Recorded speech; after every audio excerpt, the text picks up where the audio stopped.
शहरी प्रगति कार्यक्रम के अंतर्गत आज तीसरे दिन अंबरपेट विधानसभा क्षेत्र में मंत्री तलसानी श्रीनिवास यादव ने दौरा किया।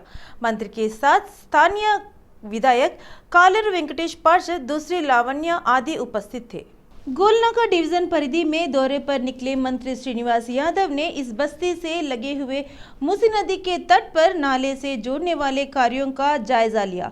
इस अवसर पर उन्होंने अधिकारियों को आदेश देते हुए कहा कि पूर्व में इस नाले के प्रभाव से क्षेत्र को सुरक्षित रखने के लिए जो रिटेनिंग वॉल निर्माण का कार्य किया जा रहा है उसे तेज गति से 7 पूर्ण किया जाएगा। इसके अलावा उन्होंने प्लाईवुड निर्माण कार्यों के चलते क्षतिग्रस्त हुए पेयजल आपूर्ति लाइन का भी निरीक्षण किया और इस कारण उत्पन्न हुई समस्याओं को तत्काल दूर करने का भी अधिकारियों को आदेश दिया। इस अवसर पर पार्टी के कई नेता, कार्यकर्ता आदि उपस्थित थे। मूसी रिवर विषయం తీసుకున్నా గానీ నిరంతరంగా రోడ్ కనెక్టివిటీ గానీ సివరేజ్ వాటర్ లైన్ ఎల్ఈడి లైట్లు ఇట్లా బ్రహ్మాండంగా చాలా కార్యక్రమాలు తీసుకొని కొన్ని ఫుట్పాత్లు తీసుకున్నాం, వైకుంఠ ధామాలు తీసుకున్నాం, పార్కులు, రెండోది ఇప్పుడు స్కూళ్ళు కూడా తీసుకోబోతున్నాం.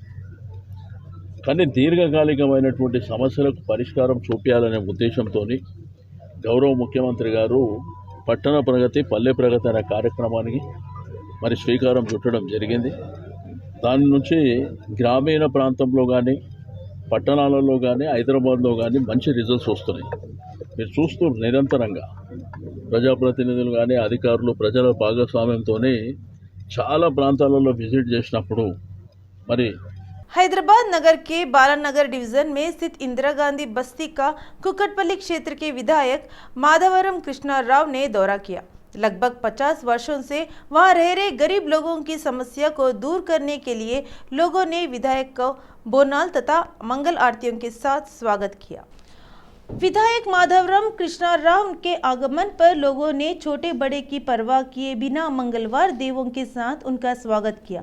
इस अवसर पर विधायक ने कहा कि वह सदैव गरीबों के साथ ही रहते हैं। उन्होंने इस बात का उल्लेख करते हुए बताया कि यहाँ जो कार्य 50 वर्ष पूरे होने चाहिए थे वह अब पूरे हुए हैं। इस सेवा को करने का अवसर मुझे प्राप्त हुआ है और इस कार्य के लिए मुख्यमंत्री केसीआर तथा राज्य के मंत्री केटीआर ने अपनी जिम्मेदारी समझते हुए इन सभी विकास कार्यों को पूर्ण कराया है। इस अवसर पर विधायक ने कहा कि हर घर को पेयजल आपूर्ति करने का हमने बीड़ा उठाया है और हम यह करके रहेंगे। इस कार्यक्रम में पार्टी कार्यकर्ताओं सहित बस्तीवासी आदि भारी संख्या में उपस्थित थे।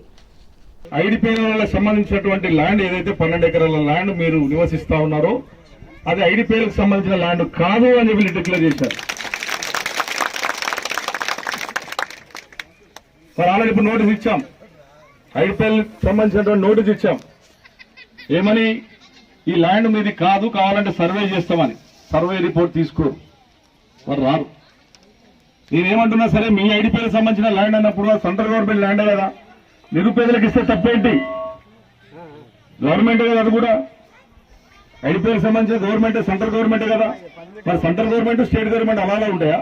विश्व पर्याप्त दिवस के अवसर पर राज्य के समस्त जनता को ग्रीन इंडिया चैलेंज के सृष्टिकर्ता व राज्यसभा सांसद संतोष कुमार ने अपनी ओर से हार्दिक शुभकामनाएं दी है। 50वें पर्यावरण दिवस के अवसर पर ब्रह्मकुमारी कल्पतरु प्लांटेशन प्रोजेक्ट प्रचार अभियान में उन्होंने भाग लिया। इस अवसर पर उन्होंने संबोधित करते हुए कहा कि वह कई दिनों से इस परियोजना क्षेत्र में आने की इच्छा रख रहे थे, लेकिन आज यहां आने का मौका मिला है। उन्होंने कहा कि सेवा के द्वारा प्रत्येक व्यक्ति को प्रेरित और प्रोत्साहित करना चाहिए। यह काम ब्रह्मकुमारी समाज की ओर से जो किया जा रहा है वह सराहनीय है। इसके पश्चात गच्चीबोली में आरंभ किए जाने वाले ब्रह्मकुमारी शांति सरोवर जाकर संतोष कुमार ने पौधे लगाए। इस कार्यक्रम में ब्रह्मकुमारी समाज की हैदराबाद निर्देशक राजयोगिनी कुलदीप दीदी जी सहित अन्य लोग उपस्थित थे। నేను ప్రతిజ్ఞ చేస్తున్నాను, నీటిని కరెంట్ను ఆదా చేస్తాను, భోజనాన్ని ఎప్పుడు వ్యర్థం చేయను, మొక్కలను నాటుతాను మరియు వాటిని సంరక్షిస్తాను। आज बहुत शुभ दिन है। आज विश्व में पर्यावरण दिवस मना रहे हैं। और हमारे पास संतोष कुमार जी अपनी पूरी टीम के साथ सुबह सुबह परमात्मा के घर में पधारे हैं। हम जो पौधे लगाते हैं कि पर्यावरण में నేను ఇన్ని రోజులుగానూ అనుకుంటున్నాను బ్రహ్మకుమారిస్కి ఒకసారి విజిట్ చేయాలి, మీ సేవాభావాన్ని ఎంతో కొంత నేను నేర్చుకొని దాన్ని స్ప్రెడ్ చేసే ప్రయత్నం చేయాలని ఈరోజు అవకాశం నాకు దక్కింది. Thank you very much. And ఎంత మోటివేట్ చేస్తామన్నది నాకు తెలియదు. राजेंद्र नगर जिला म्युनिसिपालिटी परिधि में अंतर्राष्ट्रीय पर्यावरण दिवस के मौके पर पर्यावरण नियंत्रण बोर्ड के तत्वावधान में के विशाल रैली का आयोजन किया गया। दुर्गानगर से काटेदान तक चली इस रैली में राजेंद्र नगर क्षेत्र के विधायक प्रकाश गौड़ा ने भाग लेकर वृक्षारोपण किया। उन्होंने इस अवसर पर नारा दिया कि हरा भरा वृक्ष प्रगति का प्रतीक रहकर नारे लगाते हुए रैली का नेतृत्व किया। इस अवसर पर प्रदूषण नियंत्रण बोर्ड के अधिकारी वेंकन्ना ने विधायक के प्रयासों की एवं प्रोत्साहन की सराहना की। उन्होंने लोगों को सतर्क करते हुए कहा कि 75 माइग्रेन होने पर भी प्लास्टिक का उपयोग करना चाहिए। उन्होंने बताया कि यदि प्लास्टिक का उपयोग ना कर उसके स्थान पर कागज़ या जूट से बने बैग आदि का इस्तेमाल किया गया तो यह बहुत ही उत्तम है। इस कार्यक्रम में बड़े पैमानों पर PRS पार्टी के नेता कार्यकर्ता आदि भाग लिए। जुबली हिल्स नाबालिग कन्या के सामूहिक बलात्कार के मामले में चल रही जांच में 3 दिन प्रतिदिन नए विषय प्रकाश में आते जा रहे हैं। कल रात आरोपियों द्वारा इस्तेमाल की गई इनोवा कार को पुलिस ने अपने अधीन में ले लिया।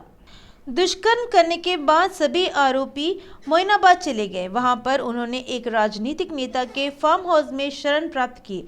उसके पश्चात फार्म हाउस में उन्होंने शराब का भी सेवन किया। इस दौरान उन्होंने इस्तेमाल किए गए इनोवा वाहन को फार्म हाउस के पिछले इलाके में छुपा कर रख दिया। इस प्रकार की जानकारी मिली है कि इसके पश्चात सभी आरोपी फार्म हाउस से देखकर अलग अलग स्थानों के लिए फरार हो गए। यह ऐसा हो तो पुलिस ने इस्तेमाल की गई इनोवा कार नंबर TS09FH3786 की पहचान कर ली है। यह गाड़ी दिनाज जहान के नाम पर है। इन सभी आरोपियों के इनोवा कार में ही लड़की के साथ दुष्कर्म किया और इसके बाद उस वाहन को छिपा दिया। इतना ही नहीं, उन लोगों ने नगर के सीमावर्ती क्षेत्र में एक फार्म हाउस को यह वाहन स्थानांतरित भी कर दिया। इसके अलावा वह इस वाहन के रजिस्ट्रेशन नंबर को भी मिटाया गया है। इतना ही नहीं, आरोपियों ने कितनी शातिर हरकत की कि उन्होंने लैंगिक हमले से संबंधित एक भी प्रमाण उस वाहन में ना रहे, इस प्रकार से उसकी सफाई कर दी। पुलिस ने बताया कि इस गाड़ी का पंजीकरण 2019 में होने पर भी अब तक इस वाहन को TR नंबर के से ही चलाया जा रहा है। इस वाहन की ओर अब तक परिवहन विभाग के अधिकारियों ने भी ध्यान नहीं दिया। इस मामले को लेकर कुछ लोगों का आरोप है कि इस मामले से संबंधित मुख्य आरोपी को बचाने के लिए इस मामले की कार्रवाई को पथभ्रष्ट किया जा रहा है। वहीं दूसरी ओर पुलिस पक्के संचालकों से भी पूछताछ कर रही है। इतना ही नहीं, अल्पायु वाले लोगों को पब में पार्टी करने की अनुमति देने वाले और उनका सहयोग करने वाले कौन है, इसका भी पुलिस पता लगा रही है। यह ऐसा हो तो इस मामले में गृह मंत्री महमूद अली का पोता शामिल है कहकर आरोप आ रहे हैं। इस मामले में राज्यपाल तमिलसाई ने भी अपनी प्रतिक्रिया व्यक्त करते हुए 2 दिनों के भीतर इस कांड से संबंधित पूरी रिपोर्ट सौंपने की मुख्य सचिव सोमेश कुमार तथा DGP महेंद्र रेड्डी को आदेश दिया। जुबली हिल्स नाबालिग लड़की से दुष्कर्म की घटना के बाद घटे परिमाणों पर कांग्रेस पार्टी के राष्ट्रीय आधिकारिक प्रतिनिधि दासोजो श्रावण ने अपनी प्रतिक्रिया व्यक्त करते हुए कहा कि इतने बड़े इतिहास वाले हैदराबाद महानगर में आधुनिकता के नाम पर विश्व संस्कृति को प्रोत्साहित करते हुए उसे बढ़ावा दिया जा रहा है। किस बात के लिए उन्होंने अपनी चिंता व्यक्त की। दासोजो श्रवण ने कहा कि हैदराबाद नगर में पब संस्कृति एक भयंकर ड्रग्स den के रूप में समा गई है। उन्होंने कहा कि इस प्रकार से असभ्य एवं विकृत संस्कृतियों को बढ़ावा देने से युवा पीढ़ी का कैरियर नाश हो रहा है। इस दिशा में उन्होंने तेलंगाना राज्य सरकार को दोषी ठहराते हुए कहा कि इन सभी असामाजिक क्रियाकलापों की रोकथाम के लिए कदम उठाने चाहिए। उन्होंने नगर में और पूरे राज्य में पब, हुक्का सेंटरों बेल्ट शॉप को प्रतिबंध करने की मांग अपने ट्विटर से की। हैदराबाद शहर में जुबली हिल्स कांड को भूलने के पूर्व ही और एक नाबालिग कन्या का कैब ड्राइवर ने अपहरण कर उस बालिका को रात भर एक दूसरे स्थान पर रखकर घुमाते हुए छोड़ने की घटना पुराने शहर में घटी।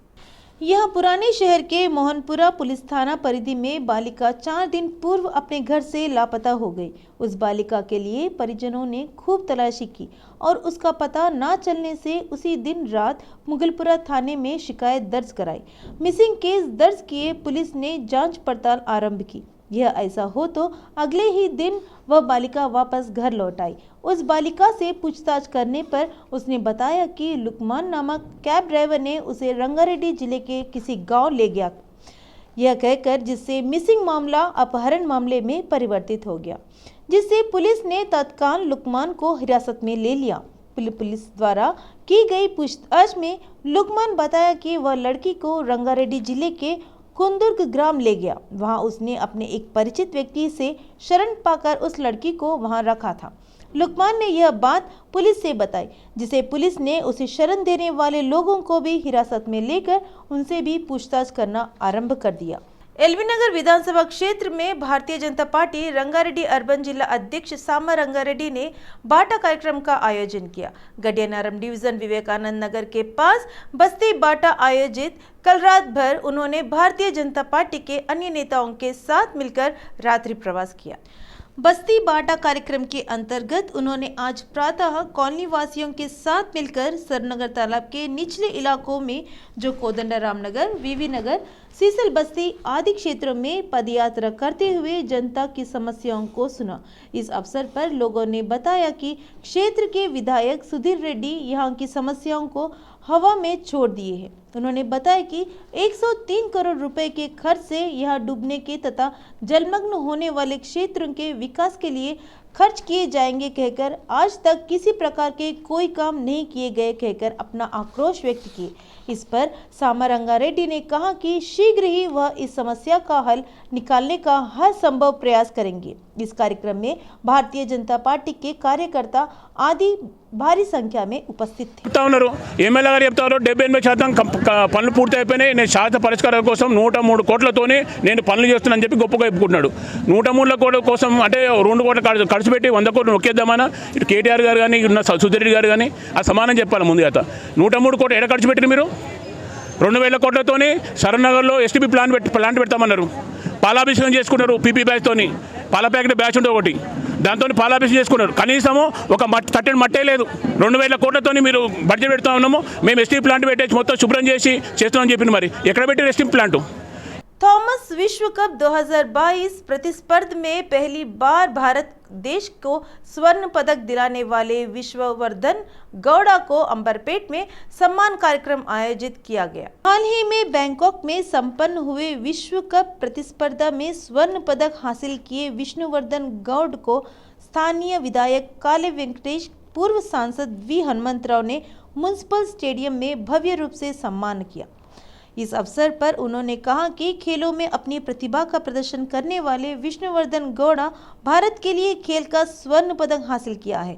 यह बड़े गौरव की बात है, लेकिन इतना प्रतिभावान खिलाड़ी अंबरपेट का निवासी होना यह और भी प्रशंसनीय बात है। उन्होंने कहा कि युवा पीढ़ी विष्णुवर्धन को अपना आदर्श बनाकर अपने जीवन में भी इसी प्रकार की बुलंदियों को छूना चाहिए। చాలా కష్టపడ్డాను ఇంత స్థాయికి రావడానికి। ఈ టోర్నమెంట్ 73 ఇయర్స్ అయింది స్టార్ట్ అయ్యి, ఈ టోర్నమెంట్ 73 ఇయర్స్ అయింది స్టార్ట్ అయ్యి, కానీ ఇండియా మాత్రం ఎప్పుడు ఈ టోర్నమెంట్లో ఎప్పుడు మెడల్ వచ్చింది లేదు। ఒక్కసారి సెమీస్కి వచ్చింది, కానీ అప్పుడు 3rd ప్లేస్ అనేది లేదనమాట। కానీ ఈసారి మా టీం స్ట్రాంగ్ ఉంది, మేము ముందు నుంచి అనుకున్నాం అనమాట గెలవాలని। సో ఈసారి ప్రతి రౌండ్ లాస్ట్ టైం అయితే క్వార్టర్ ఫైనల్స్ వచ్చాము, లాస్ట్ ఇయర్ క్వార్టర్ ఫైనల్స్కి వచ్చి ఓడిపోయాము, కానీ ఈసారి అయితే ఖచ్చితంగా గెలవాలనే కోరికతో మేము టోర్నమెంట్కి వెళ్ళాము, అలాగే ఆడాము కూడా ప్రతి రౌండ్। ఇప్పుడు క్వార్టర్ ఫైనల్స్ కూడా డెన్మార్క్ లాస్ట్ ఇయర్ ఓడిపోయిన వాళ్ళతోటే ఉండే, అదైనా చాలా కష్టంగానే ఉండే, కానీ మేము గెలవాలనే కోరికతో ఉన్నాం కాబట్టి గెలిచాము। ఇంకా డగ్అవుట్ అయినా, ప్లేయర్స్ అయినా, ఇండియన్ ఫ్యాన్స్ అయినా, సెంట్రల్ గవర్నమెంట్ అయినా, స్టేట్ గవర్నమెంట్ అయినా చాలా సపోర్ట్ చేసింది కాబట్టి గెలిచాము। ఇంకా చూసుకుంటే 14 టైమ్స్ విన్నర్ అయిన ఇండోనేషియన్ ఫైనల్స్లో గెలిచి వాళ్ళ మీద గెలిచామన్నమాట। शमशाबाद हवाई अड्डे पर कल रात तनाव छा गए। नियमों के विरुद्ध हवाई अड्डे पर खुले हुए BWW पब को NSUI के नेताओं ने घेराव कर दिया। इस पद पर अपनी दृष्टि साधने के बाद NSUI के नेताओं ने कहा कि यहां पर बिना अनुमति के पद का संचालन किया जा रहा है और कल सुबह भी शराब का आपूर्ति की जा रही है, कहकर उन्होंने अपना आक्रोश व्यक्त किया। उन्होंने बताया कि केवल जिन यात्रियों के पास बोर्डिंग पास है उन्हें ही शराब की आपूर्ति करना चाहिए। उन्होंने बताया कि यह आ रहे हर व्यक्ति को शराब की आपूर्ति की जा रही है। वहीं दूसरी ओर आबकारी अधिकारी भी इस पर की और अपनी आंख उठाकर तक नहीं देख रहे हैं, कहकर भी उन्होंने आबकारी विभाग की आलोचना की। BWW को रात 12 बजे तक ही खुले रखने की अनुमति है, लेकिन यह सुबह भी चल रहा है, लेकिन पुलिस भी इस और ध्यान नहीं दे रही है, कहकर NSUI के नेताओं ने अपना आक्रोश व्यक्त किया। हैदराबाद नगर में कोविड का प्रकोप अभी भी नहीं घटा है। चौंकाने वाली बात यह है कि सभी इसका प्रभाव घटा है मानकर चल रहे हैं, लेकिन बीते 2-3 दिनों में हैदराबाद शहर में कोरोना पॉजिटिव मामलों की संख्या बढ़कर अपने उपस्थित दर्ज कराती जा रही है। हैदराबाद शहर में गत कुछ दिनों से क्रमिक रूप से कोरोना के मामले बढ़ते जा रहे हैं। गत 3 महीनों से कोरोना के मामले काफ़ी कम रहे। वर्तमान समय में अब यह मामले बढ़ते जा रहे हैं। ग्रेटर हैदराबाद में अप्रैल माह के दौरान प्रतिदिन औसतन 16 मामले दर्ज होते थे। वहीं मई माह में 30 मामले और इस माह के बीते हुए 3 दिनों में 72 मामले दर्ज हुए। इसे देखकर पता चलता है कि कोरोना का प्रकोप अभी भी जारी है। किसी भी समय यह आंकड़ा किसी बड़े आंकड़े का रूप ले सकता है।